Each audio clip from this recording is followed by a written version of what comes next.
சரி எல்லாரும் உட்காருங்க, கீழே உட்காருங்க.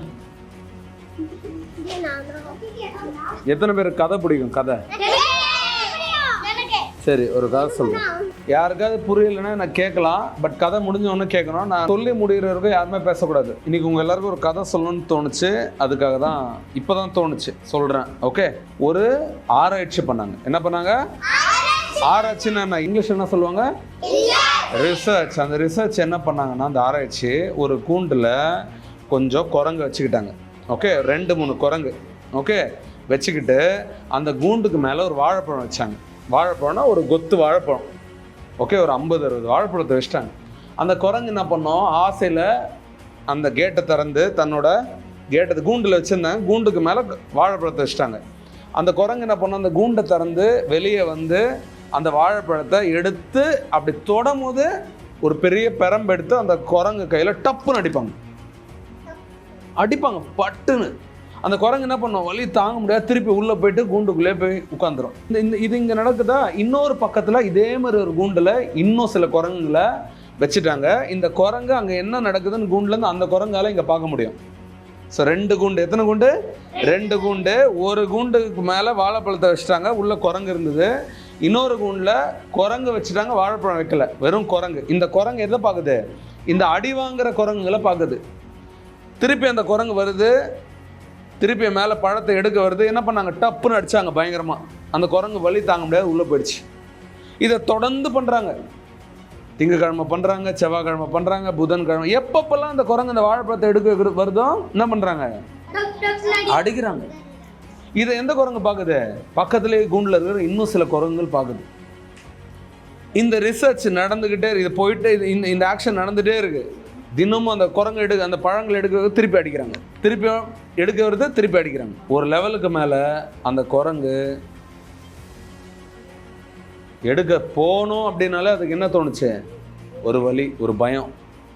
இந்த குரங்கு என்ன பண்ணாங்க, இதுலேருந்து கூண்டுலேருந்து ரிலீஸ் பண்ணிட்டாங்க. இப்போ என்ன பண்ணிட்டாங்க, அந்த ஏற்கனவே ஒரு குரங்கு இருந்துச்சுல, அந்த குரங்குல தூக்கிட்டு வந்து இந்த கூண்டில் போட்டாங்க. திருப்பி பழத்தை வச்சாங்க. இந்த குரங்கு போய் அந்த பழத்தை எடுத்துச்சா? ஏன்? லைஃப்பில் யாரோ 4 பேரை காமிச்சு உங்களையும் பயம்படுத்துவாங்க. இதை நீ செஞ்சா உன்னை உதைப்போம், நீ முன்னேறவே கூடாதுன்னு சில பேர் நினைப்பாங்க. அது சொந்த பந்தமாக இருக்கலாம், உங்கள் அம்மா வழி சொந்தமாக இருக்கலாம், உங்கள் அப்பா சொந்தமாக இருக்கலாம், இல்லை உங்கள் ஃப்ரெண்ட்ஸ் இருக்கலாம், இல்லை ஃப்ரெண்ட்ஸோட வீட்டில் இருக்காங்களா, இல்லை இந்த சமுதாயமாக இருக்கலாம், யார் ஒன்றாலும். இல்லை நீ வேற ஒரு ஸ்டேட்டுக்கு போவ, இல்லை வேற ஒரு ஊருக்கு போவ நாளைக்கு முன்னேறணும்னு. அங்கே இருக்கிறவங்க கூட அந்த வாழைப்பழத்தை கொம்பு எடுத்து அடித்த மாதிரி உன்னையும் 4 பேர் அடிச்சோ, இல்லை உன்னோட கனவுகள் அடிச்சோ, இல்லை அடுத்த நிலையில் நீ உயரக்கூடாதுன்னு ஒரு நம்பிக்கையை அடிப்பாங்க. அங்கே வாழைப்பழத்தை அடிக்கல, அந்த குரங்கோட நம்பிக்கை அடிச்சாங்க. அந்த குரங்கு திருப்பி எதிர்த்து கேட்காதுன்னு அடிச்சாங்க. நல்லா ஞாபகம் வச்சுக்கோ, ஒரு பெரிய லட்சியத்தை வைக்கணும் அப்படின்னா 4 பேர் அடிப்பான் தான். அடிச்சா லட்சியத்தை விட்டுறக்கூடாது. நீ நாளைக்கு ஒரு பெரிய ஆள் ஆகணும்னு நினைப்ப, ஒரு பெரிய போலீஸ் ஆஃபீஸர் ஆகணும்னு நினைப்ப, இல்லை ஒரு பெரிய லாயர் ஆகணும்னு நினைப்ப, இல்லை ஒரு டீச்சர் நினைப்பாங்க, டீச்சராக கூட இருக்கலாம்.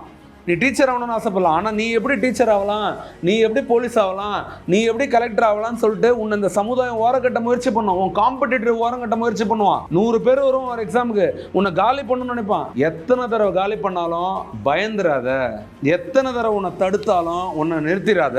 உங்கள் அம்மா அப்பா கஷ்டப்படலாம், என் அம்மா அப்பா கஷ்டப்பட்டிருக்கலாம், ஆனால் அவங்க கஷ்டம் அது அவங்களோட போட்டோம். நான் கஷ்டப்படுறதுக்கு மட்டும் பிறக்கல, முன்னேறத்துக்காக பிறந்திருக்கேன்.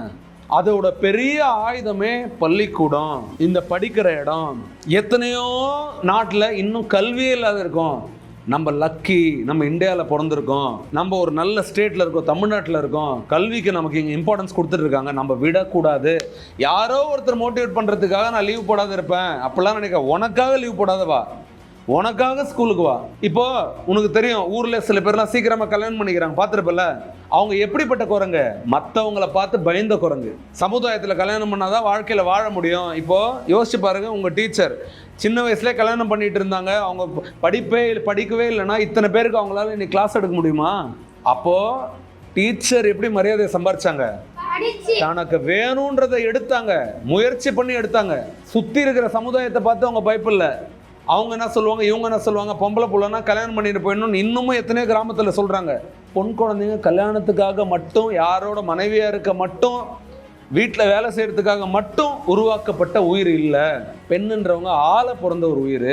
அவங்க எப்படி வீடு ஆள்றாங்களோ அதே மாதிரி நாடு ஆண்டு இருக்கிறாங்க. நிறைய நாளில் நல்ல நல்ல திட்டங்களில் கேர்ள்ஸ் பண்ணியிருக்காங்க. ஒரு நல்ல பாய் யார்? கேர்ள்ஸை மதிக்கிறவங்க நல்ல பாய். ஒரு நல்ல கேர்ள் யார்? பாய்ஸை மதிக்கிறவங்க ஒரு நல்ல கேர்ள்ஸ். உங்களுக்குள்ள ஒரு நல்ல ஃப்ரெண்ட்ஷிப்பும் ஒரு பிரதரும் சிஸ்டரும் எப்போவுமே ஒன்றா இருந்து ஃப்ரெண்ட்ஸாக இருந்து முன்னேறணும். முன்னேறுவீங்களா? திருப்பி அந்த குரங்கு கதைக்கு வரேன். குரங்குக்கு வாழைப்பழம் தேவைன்னு தெரியுது, ஆனால் எடுக்கணும்னு நினைக்கும் போது அதுக்கு என்ன தோணுது? அந்த குரங்கு அடித்த மாதிரி நம்மளே அடிப்பாங்களோன்னு தோணுது. நீ ஒரு உண்மையை பேசணும்னு நினைப்பேன், ஐயோ நம்ம உண்மையை பேசணும் நம்மளை அழிச்சிருவாங்கன்னு நினச்சி உண்மையை வாயை மூடிட்டே இருக்காத. உண்மையை பேசுறதுக்கு முயற்சி பண்ணு, வெவ்வேறு விதமாக முயற்சி பண்ணு. என்ன பண்ணணும்? அதுக்கு வழியை மாற்று. என்னது? வழியை மாற்று. ஒரே வழியில் போகிற, அந்த வழியில் ஜெயிக்க முடியல, அதுக்காக உட்காந்து அழுவையா? என்ன பண்ணணும்? வழியை மாற்று, வேற வழியில் போகணும். இந்த வழியில் போகிற, இந்த வழியில் சரியில்லை, கெட்ட நண்பர்களாக வராங்க, உன் வாழ்க்கையை கெடுக்க வராங்க. என்ன பண்ணணும்? வழியே மாற்று. இந்த வழியில் போகிற, இன்னொரு வழியில் பார்த்தோன்னா இங்கே ஒரு கேடு கெட்ட நண்பர்கள் இருக்காங்க. எப்போ பார்த்தாலும் சாராயம், தண்ணி, போதை, உருப்படாத கூட்டம் இருக்குது. அந்த வழியில் போனோன்னா மாட்டிப்ப. என்ன பண்ணணும்? வழியே மாற்று. இந்த வழியில் பார்த்தா அப்பா படிக்க விட மாட்டுறாரு, எப்போ பார்த்தாலும் குஷ்டு தொல்லை பண்ணுறாரு. ஒன்றும் கவலைப்படாத, வேற இடத்துல போய் உட்காந்து மரத்தடியில் உட்காந்து படிக்க ஆரம்பி. கூட இருக்கிற 4 ஃப்ரெண்ட்ஸ் உருப்படாத போகிறதால நீயும் உருப்படாத போன அப்படின்னா உன்னை விட பெரிய முட்டாள் யாருமே இல்லை. நீ முன்னேறி அடுத்தவங்களை முன்னேற்றத்துக்காக ஒன்று உருவாக்க போகிற. பண்ணுவியா? ஓகே. எனக்கு உங்கள் மேலே எல்லாரும் மேலே நம்பிக்கை இருக்குது. இந்த முகம் ஜெயிச்சதுன்னா நம்ம நாடு ஜெயிச்சிருச்சுன்னு அர்த்தம். நல்ல ஞாபகம் வச்சுக்கோ. ஏற்கனவே ஜெயிக்கிறதால நாடு முன்னேறிடாது. யாரெல்லாம் இன்னும் ஜெயிக்கலையோ அவங்க ஜெயிக்க ஆரம்பிக்கணும். இந்த முகம் இல்லை, இந்த மாதிரி இருக்கிற பல கிராமத்தில் இருக்கிற குழந்தைங்களோட முகம், பொன் குழந்தையோட முகம், இவங்கெல்லாம் நல்லா இருந்தாங்கன்னா நம்ம நாடு நல்லா இருக்கும். நான் சொல்கிறது ரைட்டாகிறாங்க? கரெக்டாகிறாங்க? எல்லாரும் தான். நீங்கள் எல்லாரும் சூப்பராக இருந்து ஒரு தீபாவளிக்கு எல்லோரும் ட்ரெஸ் தானே கேட்டீங்க? ட்ரெஸ் ரெடி பண்ணுறோம், கண்டிப்பாக ரெடி பண்ணுவோம். ஓகே, பார்ப்போம், முயற்சி பண்ணுவோம். கைத்தட்டுங்க 2 பேருக்காகும்.